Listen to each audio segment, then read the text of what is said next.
ನಮಸ್ತೆ ವೀಕ್ಷಕರೇ, ಚಾರ್ವಾಕ ಸುದ್ದಿವಾಹಿನಿ ಮತ್ತು ಸಾಗರ ಸುದ್ದಿ ವಾಹಿನಿ ಇವತ್ತು ಒಂದು ವಿಶಿಷ್ಟವಾದಂಥ ಸ್ಥಳಕ್ಕೆ ಆಗಮಿಸಿದೆ. ಕಾರಣ ಏನಪ್ಪ ಅಂದರೆ, ಸಾಗರದ ಸದ್ಗುರು ಗ್ರೂಪ್ಸ್, ಸದ್ಗುರು ಹೋಟೆಲ್ ಸದ್ಗುರು ಗ್ರೂಪ್ಸ್ ಅಂತ ಇದೆ, ಗ್ರೂಪ್ ಅಂತ ಇದೆ. ಸದ್ಗುರು ಗ್ರೂಪ್ಸ್ ಅನ್ನೋರು ಹೊಸ ವರ್ಷಕ್ಕಾಗಿ ಹೊಸ ರೀತಿಯ ಒಂದು ಮುನ್ನಡಿಯನ್ನು ಬರೀಲಿಕ್ಕೆ ಹೊರಟಿದ್ದಾರೆ. ಅದೇನಪ್ಪ ಅಂತಂದರೆ, ಬಹಳ ಮುಖ್ಯವಾಗಿ ಇಲ್ಲಿ ನೋಡ್ತಾ ಇದ್ದೀರಿ ನೀವು, ಮಲ್ನಾಡ್ ಕಾರ್ನಿವಾಲ್ ಎನ್ನುವ ಒಂದು ವಿಶಿಷ್ಟವಾದಂಥ ಒಂದು ಕಾರ್ಯಕ್ರಮವನ್ನು ಇವರು ಹಮ್ಮಿಕೊಂಡಿದ್ದಾರೆ. ಈ ಕಾರ್ಯಕ್ರಮದ ವಿನ್ಯಾಸ ಹೇಗಪ್ಪ ಅಂತಂದರೆ, ಈ ಜಗತ್ತಿನಲ್ಲಿ ನೀವೆಲ್ಲ ನೋಡಿದ ಹಾಗೆ ಹಲವು ಥರದಲ್ಲಿ ಹೊಸ ವರ್ಷಗಳನ್ನು ಆಚರಿಸ್ತಾರೆ. ನಾವು ನೋಡಿದ ಹಾಗೆ ಹಲವು ಕಡೆ ಎಲ್ಲ ಒಂದು ಹೊಸ ವರ್ಷ ಅಂದರೆ ಭಾಳ ಒಂದು ದೊಡ್ಡ ಅಬ್ಬರ, ಕುಣಿತ, ಬೆಳಕಿನ ಚಿಕ್ಕಮಿಕ್ಕಿ ಈ ರೀತಿಯೆಲ್ಲ ಇರುತ್ತೆ. ಆದರೆ ಈ ಒಂದು ಸದ್ಗುರು ಗ್ರೂಪ್ಸ್ನ ಅಂದರೆ ಸಂತೋಷ್ ಸದ್ಗುರು ಅವರ ನೇತೃತ್ವದ ಗೆಳೆಯರ ತಂಡ ಇದೊಂದು ಹೊಸ ರೀತಿಯಲ್ಲಿ ಸಾಗರದಲ್ಲಿ ಮೊಟ್ಟ ಮೊದಲ ಬಾರಿಗೆ ಈ ಥರದ ಒಂದು ಸಾಂಸ್ಕೃತಿಕ ಸ್ಪರ್ಶ ನೀಡುವಂಥ ಹೊಸ ವರ್ಷವನ್ನು ಆಚರಣೆ ಮಾಡ್ತಿದೆ ಅಂತ ಅನ್ನಿಸಿ ಇವತ್ತು ನಾವು ಇಲ್ಲಿಗೆ ಬಂದಿದ್ದೇವೆ. ನೋಡಿ, ನೀವು ಇಲ್ಲಿ ನೋಡ್ತಾ ಇದ್ದೀರಾ, ಪ್ರಾಯಶಃ ಈ ಒಂದು ವೇದಿಕೆಯನ್ನು ಸಜ್ಜುಗೊಳಿಸಿದ್ದಾರೆ. ಇಲ್ಲಿ ಒಬ್ಬ ನಮ್ಮ ಈ ಭಾಗದ ಹಂಸಿಟ್ಟ ಚಿತ್ತಾರವನ್ನು ತಲೆ ಮೇಲೆ ಇಟ್ಕೊಂಡಂತಹ ರೈತರನ್ನು ನೀವು ಕಾಣ್ತೀರಾ. ಇಲ್ಲೂ ಹಾಗೇನೆ. ಆಮೇಲೆ ನಮ್ಮ ಈ ಒಂದು ಗಮನಿಸಿದ ಹಾಗೆ ನಮ್ಮ ಕರ್ನಾಟಕದ ಸಾಂಸ್ಕೃತಿಕ ಚರಿತ್ರೆಯನ್ನು ಬಿಂಬಿಸುವಂಥ ವಿಶ್ವೇಶ್ವರಯ್ಯ, ಕುವೆಂಪುರವರು, ಯಕ್ಷಗಾನ, ಆಮೇಲೆ ಹಂಪಿಯ ರಥ, ಹೀಗೆ ಇವೆಲ್ಲವೂ ನೀವು ಇಲ್ಲಿ ಕಾಣ್ತಾ ಇದ್ದೀರಾ. ಅಂದರೆ ಒಂದು ಹೊಸ ವರ್ಷವನ್ನು ಆಚರಿಸುವ ಕ್ರಮದಲ್ಲೂ ಕೂಡ ಒಂದು ಕ್ರಿಯಾಶೀಲತೆ ಇರಬೇಕು. ಭಾಳ ಮುಖ್ಯವಾಗಿ ಈ ಭಾಗದ ಒಟ್ಟಾರೆಯ ಸಾಂಸ್ಕೃತಿಕ ಚಹರೆಗಳನ್ನು ಮತ್ತೆ ಜನರ ಮುಂದೆ ತರಬೇಕು ಅನ್ನೋದು ಈ ಒಂದು ಸದ್ಗುರು ಗ್ರೂಪ್ಸ್ ಅವರ ಗೆಳೆಯರ ಒಂದು ಆಶಯ ಆಗಿದೆ. ನೀವೆಲ್ಲ ಗಮನಿಸ್ತಾ ಇದ್ದೀರಿ, ಅವರು ಈಗಾಗಲೇ ತಿಳಿಸಿರುವ ಹಾಗೆ ಈ ಒಂದು ಮಲ್ನಾಡ್ ಕಾರ್ನಿವಲ್ ಹಬ್ಬಕ್ಕೆ ಯಾವ ರೀತಿಯಲ್ಲಿ ಜನ ಬರಬೇಕು, ಮುಖ್ಯವಾಗಿ ಕುಟುಂಬ ಸಮೇತ ಜನ ಬರಬೇಕು ಅಂತ ಅವರು ಬಹಳ ಬಯಸಿದ್ದಾರೆ. ಕುಟುಂಬ ಸಮೇತ, ಹಾಗಾಗಿ ಮಕ್ಕಳಿಗಾಗಿ ಆಟವನ್ನು ಅವಕಾಶ ಮಾಡಿಕೊಟ್ಟಿದ್ದಾರೆ. ಆಮೇಲೆ ಬಹಳ ಸರಳವಾಗಿ ಕುಟುಂಬದವರೆಲ್ಲ ಬಂದು ಈ ಒಂದು ಹಬ್ಬದಲ್ಲಿ ಭಾಗವಹಿಸ್ಬೋದು. ಅದಕ್ಕಾಗಿಯೇ ಒಂದು ಅಪರೂಪವಾದಂಥ ಒಂದು ಈ ಒಂದು ಸಾಗರದ ತ್ಯಾಗರ್ತಿ ಕ್ರಾಸ್ ಬಳಿ ಇರತಕ್ಕಂಥ ಎಂಜಿಪೈ ಮೈದಾನದಲ್ಲಿ ಈ ರೀತಿಯ ಒಂದು ಅಪರೂಪದ ವಿದ್ಯುತ್ ಅಲಂಕಾರವನ್ನು ಮಾಡಿಕೊಂಡು ಸಜ್ಜುಗೊಳಿಸ್ತಾ ಇದ್ದಾರೆ. ಪ್ರಾಯಶಃ ನಾನು ಕಂಡ ಹಾಗೆ ಇದೊಂದು ಭಾಳ ವಿಭಿನ್ನವಾದಂಥ ಒಂದು ಪ್ರಯತ್ನ ಅಂತ ನಮಗೆ ಅನಿಸುತ್ತೆ. ಈಗಾಗಲೇ ಅವರು ಹೇಳಿದ ಹಾಗೆ ಈ ದೇಶದ ಅತ್ಯುತ್ತಮವಾದಂಥ ರಸಮಂಜರಿ ಕಾರ್ಯಕ್ರಮ ನೀಡುವಂಥ ತಂಡವೊಂದು ಇಲ್ಲಿ ಬಂದು ಕಾರ್ಯಕ್ರಮವನ್ನು ನೀಡುತ್ತೆ. ನಾಳೆ 7 ಗಂಟೆಗೆ ಇಲ್ಲಿ ಆರಂಭ ಆಗಿ ರಾತ್ರಿ 12 ಗಂಟೆಗೆ ಅದು ಆಗತ್ತೆ ಅಂತ ನಡೆಯುತ್ತೆ ಅಂತ ಅವರು ಹೇಳಿದ್ದಾರೆ. ಭಾಳ ಮುಖ್ಯವಾಗಿ ಏನಪ್ಪ ಅಂತಂದರೆ, ಇಲ್ಲಿ ಏನು ಈ ಒಂದು ಕಾರ್ನಿವಲ್ನಲ್ಲಿ ಭಾಗವಹಿಸಲಿಕ್ಕೆ ಬರ್ತಾರೆ, ಈ ಭಾಗದ ಜನ ಬರ್ತಾರೆ, ಅವರಿಗೆ ವಿವಿಧ ರೀತಿಯ ಮಲೆನಾಡಿನ ತಿನಿಸುಗಳು, ಅದು ಶಾಕಾಹಾರ ಮಾಂಸಾಹಾರ ಇರ್ಬೋದು ಮತ್ತು ಸಸ್ಯಾಹಾರ ಇರ್ಬೋದು, ಎರಡೂ ರೀತಿಯ ಇದನ್ನು ವ್ಯವಸ್ಥೆಯನ್ನು ಮಾಡಿದ್ದಾರೆ. ಮತ್ತು ಸೆಕ್ಯೂರಿಟಿಯ ಉದ್ದೇಶದಿಂದ ಕೂಡ ಎಲ್ಲ ಥರದ ವ್ಯವಸ್ಥೆಯನ್ನು ಮಾಡಿದ್ದಾರೆ ಅಂತ ಈಗಾಗಲೇ ಮಾಹಿತಿ ಸಿಕ್ಕಿದೆ. ಹಾಗೆ ನೀವೆಲ್ಲ ಗಮನಿಸಿದ ಹಾಗೆ ಇಲ್ಲಿ ಬರುವವರಿಗೆ ಪಾರ್ಕಿಂಗ್ ವ್ಯವಸ್ಥೆಯು ಕೂಡ ಸಾಕಷ್ಟು ಅವಕಾಶವನ್ನು ಕಲ್ಪಿಸಿದ್ದಾರೆ. ನೋಡಿ, ಈಗಾಗಲೇ ಈ ಒಂದು ಪ್ರಯತ್ನದ ಭಾಗವಾಗಿ ಏನಾಗಿದೆ ಅಂತಂದರೆ, ಈಗಾಗಲೇ ಈ ಒಂದು ಸದ್ಗುರು ಗುಂಪಿನ ಗೆಳೆಯರು ಈಗಾಗಲೇ ಇಲ್ಲೆಲ್ಲ ನಾಳೆಯ ಒಂದು ಕಾರ್ಯಕ್ರಮಕ್ಕಾಗಿ ಸಜ್ಜು ಯಾವ ರೀತಿ ಮಾಡ್ತಿದ್ದಾರೆ ಅನ್ನೋದನ್ನು ನೀವು ನೋಡ್ಬೋದು.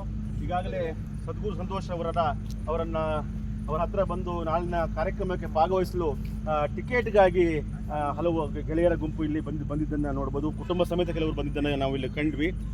ನಿಜಕ್ಕೂ ಒಂದು ಕ್ರಿಯಾಶೀಲ ಮನಸ್ಥಿತಿ ಇದ್ದರೆ, ಕೇವಲ ಉದ್ಯಮ ಅಂದರೆ ಹಣ ಮಾಡುವ ಒಂದೇ ಪ್ರಧಾನ ಉದ್ದೇಶವಾಗಿರುವ ಈ ಸಂದರ್ಭದಲ್ಲಿ ಒಂದು ಸದ್ಗುರು ಗ್ರೂಪ್ಸಿನ ಗೆಳೆಯರು ಏನು ಮಾಡ್ತಿದ್ದಾರೆ ಬಹಳ ಮುಖ್ಯವಾಗಿ ಅಂದರೆ, ಉದ್ಯಮ ಜೊತೆಯಲ್ಲೇ ಒಂದು ಸಾಂಸ್ಕೃತಿಕ ಸ್ಪರ್ಶ ಕೊಡುವಂಥ ಕೆಲಸವನ್ನು ಮಾಡ್ತಾ ಇದ್ದಾರೆ. ಅಂದರೆ ಒಂದು ದಿನನಿತ್ಯದ ಜಂಜಡದಲ್ಲಿ ತಮ್ಮ ತಮ್ಮ ಕೆಲಸಗಳಲ್ಲಿ ತಲ್ಲೀನರಾಗಿರ್ತಕ್ಕಂಥ ಕುಟುಂಬಗಳು, ಗೆಳೆಯರು ವರ್ಷದ ಕೊನೆಯಲ್ಲಿ ಒಂದು ಕಡೆ ಸೇರಿಬಿಟ್ಟು ತಮಗೆ ಆರಾಮಾಗಿ ಹರಟೆ ಮಾಡಿಕೊಂಡು ಒಂದಿಷ್ಟು ಹೊತ್ತು ತಮಗೆ ಬೇಕಾದ ತಿನಿಸುಗಳನ್ನು ತಿಂದ್ಕೊಂಡು ಸಾಂಸ್ಕೃತಿಕ ಕಾರ್ಯಕ್ರಮಗಳನ್ನು ವೀಕ್ಷಿಸ್ಕೊಂಡು ಅವರು ಹೋಗ್ಬೋದು ಅನ್ನೋದು ಕೂಡ ನಾವಿಲ್ಲಿ ಗಮನಿಸ್ಬೋದು. ನಾವೀಗ ಸೀದಾ ನಾಳೆ ನಡೆಯುವಂಥ ಈ ಒಂದು ಕಾರ್ಯಕ್ರಮದ ಏನಿದೆ ಆ ಕಾರ್ಯಕ್ರಮದ ಸಾಂಸ್ಕೃತಿಕ ಕಾರ್ಯಕ್ರಮ ಏನು ನಡೆಯುತ್ತೆ ಆ ವೇದಿಕೆ ಹತ್ರ ಈಗ ಚಾರ್ವಾಕ ಮತ್ತು ಸಾಗರ ಸುದ್ದಿಯವರೆಗೆ ಹೋಗ್ತಾ ಇದ್ದೀವಿ. ಈಗಾಗಲೇ ನೋಡಿ ನೀವು ಇಲ್ಲಿ ಗಮನಿಸ್ತಾ ಇದ್ದೀರಿ, ಇಲ್ಲಿ ಸದ್ಗುರು ಸಂತೋಷ್ ಅವರು ನಾಳೆಯ ಕಾರ್ಯಕ್ರಮದ ಬಗ್ಗೆ ಚರ್ಚೆ ಮಾಡ್ತಾ ಇದ್ದಾರೆ. ಹಾಗೆ ಅವರಿಗೆ ಬಂದು ನಾಳೆಯ ಟಿಕೆಟ್ಗಳನ್ನು ಕೊಡಲು ಕೂಡ ಗೆಳೆಯರೆಲ್ಲ ಬರ್ತಾ ಇದ್ದಾರೆ. ನಿಜಕ್ಕೂ ನೀವೀಗ ಅಲ್ಲಿ ನೀವು ಗಮನಿಸ್ತೀರಿ, ಒಂದು ವೇದಿಕೆ ಸಜ್ಜುಗೊಳ್ತಾ ಇದೆ. ಈಗಾಗಲೇ ಇಲ್ಲೂ ಕೂಡ ಇದು ನಾಳೆ ಬರುವಂಥವರಿಗೆ ಇದು ಆರಂಭದ ಪ್ರವೇಶ ದ್ವಾರವನ್ನು ಭಾಳ ಅಚ್ಚುಕಟ್ಟಾಗಿ ವಿನ್ಯಾಸಗೊಳಿಸಲಾಗಿದೆ. ಸದ್ಗುರು ಸಂತೋಷ್ ಅವರೇ, ಸರ್ ನಮಸ್ತೆ. ಸರ್, ಈಗ ಈ ಒಂದು ಕಾರ್ಯಕ್ರಮ ಮಾಡಬೇಕು ಅಂತ ನಿಮಗೆ ಯಾಕೆ ಅನಿಸ್ತು? ನಿಮ್ಮ ಗುಂಪು ಯಾಕೆ ಈ ಥರ ಒಂದು ಯೋಚನೆಗೆ ಹೆಜ್ಜೆ ಮುನ್ನಡೆ ಬರೀತಾ ಇದೆ? ಇದು ನಮ್ಮದು ಮಲೆನಾಡಿದಲ್ಲ, ಈ ಸಾಂಸ್ಕೃತಿಕತೆಗೆ ಹೆಸರು ಇರ್ತಕ್ಕಂಥ ಊರಿದು. ಈ ಹೊಸ ವರ್ಷ ಅಂತಕ್ಕಂಥದ್ದು ಬೇರೆ ಬೇರೆ ಥರನೇ ಅವರು ಇದು ಮಾಡ್ತಾರೆ. ಈ ಡ್ರಿಂಕ್ಸ್ ಮಾಡೋದು ಇರ್ಬೋದು, ಇನ್ನೊಂದು ಇರ್ಬೋದು, ಆ ಥರದ್ದು ಮಾಡ್ತಾರೆ. ಆದರೆ ನಾವು ವಿಭಿನ್ನತೆಯಲ್ಲಿ ಒಂಥರ ಸಾಂಸ್ಕೃತಿಕತೆಯನ್ನು ತೋರಿಸೋಣ ಅಂತ ಅಂದ್ಕೊಂಡು ಈ ಥರ ಕಾರ್ಯಕ್ರಮಗಳನ್ನೆಲ್ಲ ಹೊರಗಡೆ ಮಾಡ್ತಾರೆ. ಯಾವುದೋ ಒಂದು ಮೆಟ್ರೋಪಾಲಿಟನ್ ಸಿಟಿಗಳಲ್ಲಿ ಇದ್ರ ಕಡೆ ಎಲ್ಲ ಮಾಡ್ತಾರೆ. ಆದರೆ ನಾವಿಲ್ಲಿ ನಮ್ಮದು ಮಲೆನಾಡು ಒಂದು ತಾಲೂಕು ಹೆಡ್ ಕ್ವಾರ್ಟ್ರಲ್ಲಿ ನಾವು ಮಾಡಬೇಕಲ್ಲ, ನಮಗೂ ಸಾಮಾಜಿಕ ಜವಾಬ್ದಾರಿ ಅಂತ ಇರುತ್ತಲ್ಲ. ಆ ಕಾರಣದಿಂದ ಈ ಥರ ಒಂದು ಸಾಂಸ್ಕೃತಿಕ ಕಾರ್ಯಕ್ರಮವನ್ನು ಮಾಡೋಣ. ಅಲ್ಲ, ಈಗ ಉದ್ಯಮ, ನೀವು ಒಂದು ಸದ್ಗುರು ಗ್ರೂಪ್ಸ್ನವರು ಮೂಲತಃ ನೀವು ಉದ್ಯಮಿಗಳು. ಅದರ ಜೊತೆಗೆ ನಿಮ್ಮ ಹಿಂದೆ ಒಂದು ನಿಮ್ಮ ಸಾಂಸ್ಕೃತಿಕ ಮನಸ್ಥಿತಿ ಕೂಡ ಇದೆ. ಆದರೆ ಉದ್ಯಮ ಅನ್ನೋದೇ ಬರೀ ಲಾಭದಾಯಕದ ಕೇಂದ್ರವಾಗಿರೋ ಹೊತ್ತಲ್ಲಿ ನೀವು ಈ ಒಂದು ಮಲೆನಾಡು ಕಾರ್ನಿವಲ್ ಮೂಲಕ ಏನು ಹೇಳಲಿಕ್ಕೆ ಒಟ್ಟಾರೆಯಾಗಿ ಸಮಾಜಕ್ಕೆ ಹೇಳಕ್ಕೆ ಹೊರಟಿದ್ದೀರಾ? ನಾನು ಉದ್ಯಮಿ ಆಗೋದಕ್ಕಿಂತ ಮುಂಚೆ ನಾನೊಬ್ಬ ರಂಗಕರ್ಮಿ. ಈ ಕಲಾವಿದರಿಗೆ ಇವೆಲ್ಲ ಏನು ಹೊಸದು ಅಂತ ಏನು ಅನ್ಸಲ್ಲ ಸರ್. ಇದು ರಂಗಕರ್ಮಿ ಆಗಿರೋದ್ರಿಂದ, ಉದ್ಯಮ ನನ್ನ ಜೊತೆಗೆ ಇರೋದ್ರಿಂದ, ಆಮೇಲೆ ಒಳ್ಳೆಯ ಸ್ನೇಹಿತರು ಇದ್ದಾರೆ ನನ್ನ ಜೊತೆಗೆ. ಆ ಸ್ನೇಹಿತ ಬಳಗ ಇರೋದ್ರಿಂದ ಆಮೇಲೆ ನಮಗೆ ಹಣ ಮಾಡುವ ಉದ್ದೇಶ ಅಂತಲ್ಲ ನಮ್ಮದು ಹೇಗಿದೆ ಹಾಗೆ ಬದುಕತಕ್ಕಂಥದ್ದು ಇಂಟೆನ್ಷನ್. ಹಾಗಾಗಿ ಈ ಒಂದು ಹೊಸದನ್ನು ಕೊಡೋಣ, ವಿಭಿನ್ನತೆಯನ್ನು ಕೊಡೋಣ ಅಂತಕ್ಕಂಥದ್ದು ನಾವು ಈ ಸಾಂಸ್ಕೃತಿಕ ಕಾರ್ಯಕ್ರಮದ ಮೂಲಕ. ಆಮೇಲೆ ಈ ಫ್ಯಾಮಿಲಿ ಓರಿಯೆಂಟೆಡ್ ಕಾರ್ಯಕ್ರಮ, ಕೌಟುಂಬಿಕ ಕೇಂದ್ರವಾಗಿರ್ತಕ್ಕಂಥ ಗಂಡ ಹೆಂಡತಿ ಮಕ್ಕಳು ಬರೋದು, ಗೆಳೆಯರ ಗುಂಪು ಬರೋದು, ಅವ್ರು ಬಂದು ಇಲ್ಲಿ ನೀವೇನು ಸಾಂಸ್ಕೃತಿಕ ಕಾರ್ಯಕ್ರಮ ಏರ್ಪಡಿಸಿದರೆ ಅದನ್ನು ನೋಡೋದು, ಮಕ್ಕಳು ಆಟ ಆಡೋದು, ಹಾಗೆ ಅವರಿಗೆ ನೀವು ಬೇಕಾದಂಥ ಮಲೆನಾಡಿನ ವಿವಿಧ ರೀತಿಯ ಮಾಂಸಾಹಾರ ಮತ್ತು ಸಸ್ಯಾಹಾರ ಎರಡೂ ಥರದ ಆಹಾರಗಳ ವ್ಯವಸ್ಥೆಯನ್ನು ಮಾಡಿದ್ದೀರಿ. ಅದನ್ನು ಅವರು ಸೇವಿಸಲಿ ಮತ್ತು ಅತ್ಯಂತ ಕಡಿಮೆ ಕೈಗೆಟುಕುವ ದರದಲ್ಲಿ ಇಟ್ಟಿದ್ದೀರಿ ಅಂತ ಅಲ್ವಾ? ಹೌದು, ನಿಜ. ಇದು ದರ ಇಟ್ಟಿದ್ದು ನೋಡಿದ್ರೆ ಗೊತ್ತಾಗುತ್ತೆ ನಿಮಗೆ, ಇವ್ರು ಲಾಭ ಮಾಡೋಕೆ ಇಟ್ಟಿಲ್ಲ ಅಂತ ಅನ್ಕೊಂಡು. ಆಮೇಲೆ 700 ರೂಪಾಯಿಗೆ ಏನು ಬರುತ್ತೆ ಅಂತಲೂ ಇದು. ಆಮೇಲೆ ಬರ್ತಾ ಇರೋ ಮ್ಯೂಸಿಕ್ ಕೊಡ್ತಾ ಇರೋ ತಂಡ ಏನು ಕಡಿಮೆ ಏನಲ್ಲ. ಅದು ಭಾರತದ 10 ಬೆಸ್ಟ್ ತಂಡಗಳ 10 ತಂಡಗಳು ತೊಗೊಂಡು ಅದರಲ್ಲಿ ಅದೊಂದು ತಂಡ ಇದೆ. ಅದು ಅವರಿಗೆ ಎಲ್ಲ ಜಾಸ್ತಿ ಇರುತ್ತೆ. ಆದರೆ ನಮಗೆ ಯಾವುದೇ ಥರದ ಲಾಭದ ಇಂಟೆನ್ಷನ್ ಇಲ್ಲ, ಇನ್ನೊಂದಿಲ್ಲ. ಕ್ರಿಯಾಶೀಲವಾಗಿ ಕೆಲಸ ಮಾಡಬೇಕು ಅನ್ನೋದು ನಮ್ಮ ಯೋಚನೆ. ಈಗ ಸಾಂಸ್ಕೃತಿಕ ಕಾರ್ಯಕ್ರಮದ ವಿನ್ಯಾಸ ಯಾವ ಥರ ಇರುತ್ತೆ? ಈಗ ನೋಡಿ, ಸಾಂಸ್ಕೃತಿಕ ಕಾರ್ಯಕ್ರಮ ಅಂದರೆ ಈಗ ನಾವಿಲ್ಲಿ ಲೈವ್ ಮ್ಯೂಸಿಕ್ ಅಂತ ಬಂದಾಗ ಕನ್ನಡ, ಇಂಗ್ಲೀಷ್, ಹಿಂದಿ ಹಾಡುಗಳನ್ನು ಹಾಡ್ತಾರೆ.